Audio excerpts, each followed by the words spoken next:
ओम शांति 27/3/2024 प्रातः मुरली। ओम शांति। बाप दादा मीठे बच्चे, सत्य सुनाने वाला एक बाप है, इसलिए बाप से ही सुनो, मनुष्य से नहीं। एक बाप से सुनने वाला ही ज्ञानी है। प्रश्न है, जो आत्माएं अपने देवी देवता घराने की होंगी उनकी मुख्य निशानी क्या होगी? उत्तर है, उन्हें ये ज्ञान बहुत अच्छा और मीठा लगेगा। वह मनुष्य मत को छोड़ ईश्वरीय मत पर चलने लग पड़ेंगे। बुद्धि में आएगा कि श्रीमत से ही हम श्रेष्ठ बनेंगे। अभी यह पुरुषोत्तम संगम युग चल रहा है, हमें ही उत्तम पुरुष बनना है। ओम शांति। मीठे मीठे रूहानी बच्चे, आत्म अभिमानी भव, देह का अभिमान छोड़ अपने को आत्मा समझो। ये भी जानते हो परमात्मा एक है। ब्रह्मा को परमात्मा नहीं कहा जाता है। ब्रह्मा के 84 जन्मों की कहानी को तुम जानते हो, उनका ये है अंतिम जन्म। मुझे आना भी इसमें ही होता है। जिसने पूरे 84 जन्म लिए हैं उनको ही बताता हूँ कि तुम 84 जन्मों को नहीं जानते हो, मैं ही तुमको बताता हूँ।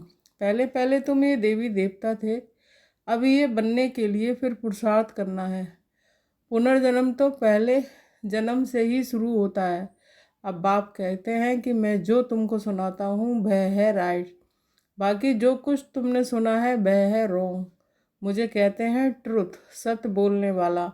मैं सत्य धर्म की स्थापना करने वाला हूँ। कहा जाता है सच तो बिट्ठो नच, अर्थात सच्चे हो तो खुशी में डांस करो। यह है ज्ञान डांस। वो लोग श्री कृष्ण को दिखाते हैं, मुरली बजाई, रास किया, वह है सचखंड के मालिक।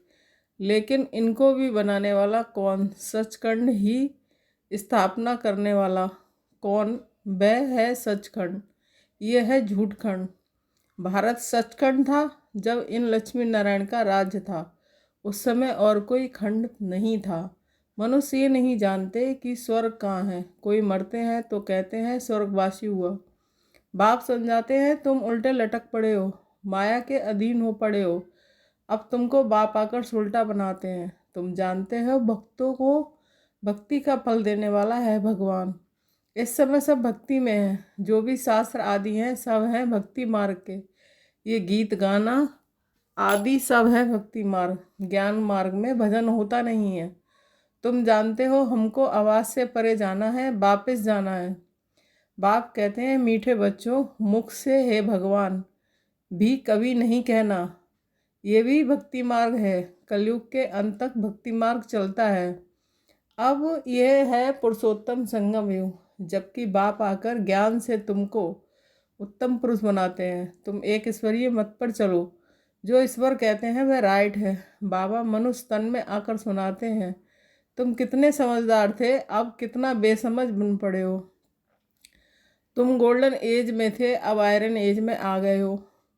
यहाँ का जो होगा उनको ये ज्ञान बहुत अच्छा लगेगा, यहाँ बालों को मीठा लगेगा। ये बाबा खुद भी गीता पढ़ते थे। बाबा मिला तो सब कुछ छोड़ दिया। गुरु भी बहुत किए। बाप ने कहा कि ये सब भक्ति मार्ग के गुरु हैं। ज्ञान मार्ग का गुरु मैं एक ही हूँ। ज्ञान जब मेरे से सुने तब उनको ज्ञानी कह सकते हैं। बाकी सब हैं भक्त। श्रीमत ही श्रेष्ठ है, बाकी सब है मनुष्य मत। यह है ईश्वरीय मत, वह है रावण मत।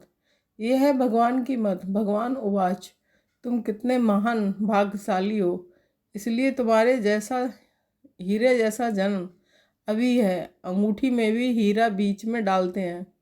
माला में ऊपर फूल होता है, फिर मेरू। नाम भी है आदम बीबी। तुम कहेंगे मम्मा बाबा, आदि देव और आदि देवी, ये है संगम के संगम युग ही सबसे उत्तम है, जबकि इस राज्य की स्थापना हो रही है। तुम बच्चों को 16 कला संपूर्ण यहाँ बनना है। पुरानी दुनिया को नया बनाने बाप आते हैं। इस दुनिया का ड्यूरेशन कितना है ये भी तुम बच्चों के सिवाय कोई नहीं जानते। लाखों वर्ष कह देते हैं। ये सब है झूठी बातें, झूठी माया, झूठी काया। कहा जाता है सच्ची सच्ची है ही नई दुनिया। यह है झूठखंड। फिर झूठखंड को सचखंड बनाना बाप का ही काम है। बाप कहते हैं भक्ति मार्ग में जो कुछ पड़ा है वह सब भूलो, ये है तुम्हारा बेहद का बैराग। वो तो सिर्फ घर बार छोड़ फिर दुनिया में जंगल में चले जाते हैं। ये भी ड्रामा में नूद है, क्यों का सवाल नहीं उठता, ये तो बना बनाया खेल है। तुम बच्चों को बाप समझाते हैं ऐसे ऐसे होता है, और जो भी धर्म वाले हैं वह स्वर्ग में नहीं आ सकते। बौद्ध डायनास्टी, क्रिश्चियन डायनास्टी, कोई भी स्वर्ग में नहीं आते हैं, वह पीछे आते हैं। पहले पहले है डीटी डायनास्टी, फिर इब्राहिम, बुद्ध, क्राइस्ट आकर अपना धर्म स्थापन करते हैं। बाबा पुरुषोत्तम संगम युग पर आकर के ये डीटी डायनास्टी स्थापन करते हैं। कोई भी आत्मा आती तो गर्भ में ही है, छोटा बच्चा सो बड़ा हुआ। शिव बाबा तो छोटा बड़ा नहीं होता, ना वह गर्भ से जन्म लेता है। बुद्ध की आत्मा ने प्रवेश किया। बुद्ध धर्म पहले तो होता नहीं, जरूर यहाँ के कोई मनुष्य में प्रवेश करेंगे, फिर गर्भ में तो जरूर आएंगे। बुद्ध धर्म एक ने ही स्थापन किया, फिर उनके पीछे और आते गए, फिर वृद्धि होती गई। जब लाखों हो जाते हैं तो फिर रजाई चलती है। बौद्धियों का भी राज था। बाप समझाते हैं कि ये सब पीछे पीछे आते हैं, उनको गुरु नहीं कहा जाता है, गुरु होता है एक। वह तो अपने धर्म की स्थापना कर फिर नीचे आ जाते हैं। बाप ने सबको ऊपर भेज दिया था, फिर मुक्ति धाम से एक एक करके नीचे आते हैं। तुम भी जीवन मुक्ति से नीचे आते हो, वैसे वह फिर मुक्ति से नीचे आते हैं। उनकी महिमा काहे की। ज्ञान तो उस समय प्राय लोप हो जाता है। बाप ज्ञान देते हैं गति सदगति के लिए। वह गर्भ में नहीं आते, इसमें बैठे हैं, इनका दूसरा नाम नहीं, औरों के शरीरों का नाम है। वह ये है ही परम आत्मा, ये ज्ञान का सागर है।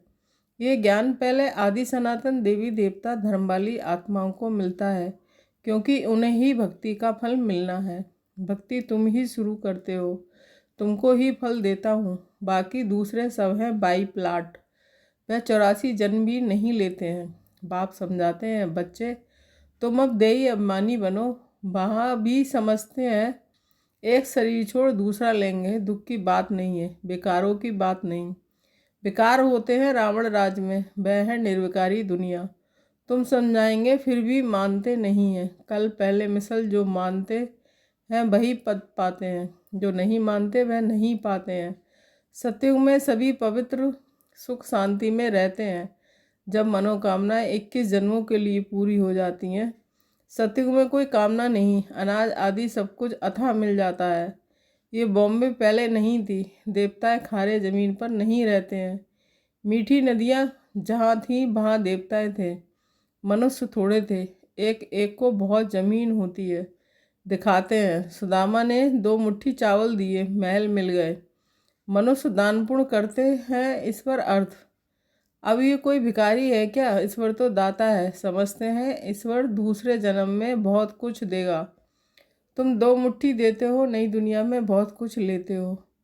तुम खुर्चा करके सेंटर आदि बनाते हो, सबको शिक्षा मिले, अपना धन खर्च करते हो, फिर राजाई भी तुम ही लेते हो। बाप कहते हैं, मैं ही तुमको अपना परिचय देता हूँ। मेरा परिचय कोई को है नहीं, ना मैं किस तन में आता हूँ, मैं आता ही एक बार हूँ। जब पति दुनिया को चेंज करना है, मैं हूँ ही पतित पावन। मेरा पार्ट ही संगम युग पर है, सो भी एक्यूरेट समय पर आता हूँ। तुमको ये थोड़ा ही पता पड़ता है कि शिव बाबा इनमें कब प्रवेश कर होता है। श्री कृष्ण की तिथि तारीख मिनट घड़ियाँ लिखते हैं, इनका कोई मिनट आदि नहीं निकाल सकते। ये ब्रह्मा भी नहीं जानते थे। जब नॉलेज सुनाई तब मालूम पड़ा कशिश होती है। इसमें तो कट चढ़ी हुई थी। जब परमपिता परमात्मा ने प्रवेश किया तो तुमको कशिश हुई और तुम भागे, कोई भी तुमने परवाह नहीं की। बाप कहते हैं कि मैं तो संपूर्ण पवित्र हूँ, तुम आत्माओं पर कट चढ़ी हुई है। अब वे कैसे निकले। ड्रामा में सब आत्माओं को अपना अपना पार्ट मिला हुआ है। ये बहुत गुह्य बात है। आत्मा कितनी छोटी है, दिव्य दृष्टि के बगैर उनको कोई देख ना सके। बाप आकर तुमको ज्ञान का तीसरा नेत्र देते हैं। तुम जानते हो हम आत्माओं को ही बाप पढ़ाते हैं। भक्ति मार्ग में तो ज्ञान है आटे में नमक, जैसे भगवान उवाच अक्षर राइट है, फिर श्री कृष्ण कहने से रॉन्ग हो जाता है। मन मनाभाव अक्षर ठीक है। परंतु अर्थ नहीं समझते। माँ में कम अक्षर राइट है। यह है गीता का एपक युग। भगवान इस समय ही इस रथ में आते हैं। उन्होंने दिखाया है घोड़ा गाड़ी, इसमें श्री कृष्ण बैठा है। अब कहाँ भगवान का ये रथ, कहाँ घोड़ा गाड़ी, कुछ भी समझते नहीं है। ये बेहद के बाप का घर है। बाप सब आत्माओं बच्चों को 21 जन्म के लिए हेल्थ वेल्थ हैप्पीनेस देते हैं। ये भी अनादि अविनाशी बना हुआ ड्रामा है। कब शुरू हुआ कह नहीं सकते। चक्र फिरता ही रहता है। इस संगम का तो किसको मालूम ही नहीं है। बाप बतलाते हैं कि ये ड्रामा 5000 वर्ष का है। आधा में सूर्यवंशी चंद्रवंशी, आधा में अर्थात 2500 वर्ष में बाकी और सब धर्म। तुम जानते हो सतयुग में है ही 22 वर्ल्ड। तुम अभी योग बल से विश्व की राजाई लेते हो। क्रिश्चियन लोग खुद समझते हैं तुमको कोई प्रेर रहा है, जो हम विनाश के लिए ये सब कुछ बनाते हैं। कहते हैं हम ऐसे बॉम्ब्स बनाते हैं जो एक दुनिया तो क्या 10 दुनिया ख़त्म कर सकते हैं।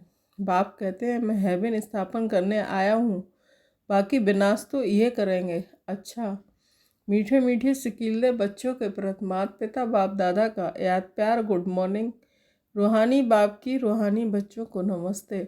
हम रूहानी बच्चों की रूहानी माता पिता बाप दादा को याद प्यार गुड मॉर्निंग, नमस्ते नमस्ते, शुक्रिया बाबा शुक्रिया। धारणा के लिए मुख्य सार 1 पॉइंट। बेहद का बैरागी बन। जो कुछ अब तक भक्ति में पढ़ा व सुना है वह सब भूलना है। एक बाप से सुनकर उनकी श्रीमत से स्वयं को श्रेष्ठ बनाना है। 2 पॉइंट। जैसे बाप संपूर्ण पवित्र है, उस पर कोई कट जंक नहीं है, ऐसे पवित्र बनना है। ड्रामा के हर पार्टधारी का एक्यूरेट पार्ट है। इस गुह्य रहस्य को भी समझकर चलना है। वरदान। बाप और वरदाता इस डबल संबंध से डबल प्राप्ति करने वाले सदा शक्तिशाली आत्मा भव। स्पष्टीकरण। सर्व शक्तियाँ बाप का वर्षा और वरदाता का वरदान है। बाप और वरदाता इस डबल संबंध से हर एक बच्चे को इस श्रेष्ठ प्राप्ति जन्म से ही होती है। जन्म से ही बाप बालक सो सर्व शक्तियों का मालिक बना देता है। साथ साथ वरदाता के नाते से जन्म होते ही मास्टर सर्वशक्तिमान बनाए। सर्वशक्ति भव का वरदान देता है तो एक द्वारा ये डबल अधिकार मिलने से सदा शक्तिशाली बन जाते हो। स्लोगन। देह और देह के साथ पुराने स्वभाव संस्कार व कमजोरियों से न्यारा होना ही विधेयी बनना है। हम सबकी अति स्नेही बाप दादा के दिल पर राज करने वाली, अपने जीवन व कर्तव्यों द्वारा गुणगान करने वाली, सदा विधेयी स्थिति में रह ट्रस्टी बन यज्ञ रक्षक बनने और बनाने वाली दादी जानकी जी का आज पूर्ण स्मृति दिवस है। वे 27 मार्च 2020 को अव्यक्त वतनवासी बनी। उनके द्वारा मिली हुई अनमोल शिक्षाएं सदा सबके कानों में गूंजती रहती हैं। 1 पॉइंट। अपने ऊपर आशीर्वाद करनी है तो सूक्ष्म अभिमान को परखकर उसे जल्दी से ख़त्म कर दो। 2 पॉइंट। अपनी अवस्था को ऐसा अचल अडोल बना लो तो समय संकल्प जरा भी व्यर्थ न जाए। 3 पॉइंट। दुनिया के दुख दर्द दूर करने के लिए इनोसेंट और मीठे बनो, माँ समान पालना दो। 4 पॉइंट। अधिक बोलने, सोचने और चिंता करने से शक्ति खर्च होती है। साइलेंस में रहो तो शक्ति जमा हो। 5 पॉइंट। पर चिंतन व नफरत की निगाह को ख़त्म कर स्वचिंतन और प्रभु चिंतन करो। 6 पॉइंट। खुश नसीब व ब्लसफुल रहना है तो बाबा की ब्लेसिंग लेते चलो। 7 पॉइंट। किसी की गलती चित्त पर ना हो, चित्त साफ रखो तो चैन से रहेंगे। 8 पॉइंट। तपस्वी बनने के लिए त्यागी बनो, जरा भी इच्छा व आसक्ति ना हो। 9 पॉइंट। अपनी स्थिति ऊंची बनानी है तो याद में रहने का गुप्त अभ्यास करते रहो। साधारण बोलने व सुनने की आदत ना हो।